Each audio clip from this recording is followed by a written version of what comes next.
Kahrolsun Amerika! Kahrolsun Amerika! Kahrolsun İsrail! Kahrolsun İsrail!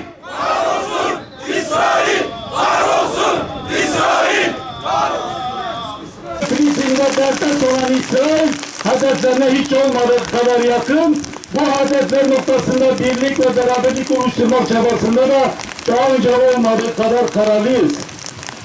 Karanlık çabanın sürükmesiyle yok olacaktır zulüm.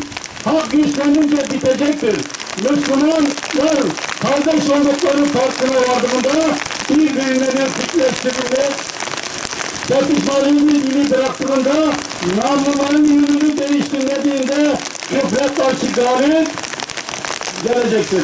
Müslümanların ilk kutlesi, Meşid-i Aksa'nın işgalden kurtulmasını, Siyonist esaretin sonlanmasını istiyorsak, ilk hedefimiz vahdet olmalıdır. Kudüs bizim birleşmemizi, bütünleşmemizi beklemektedir. Biz kendi aramızda birlik kurmazsak, bu zillet halde yaşadığımız bu acılar katlanlara eksilecektir. Tekbir! Tekbir!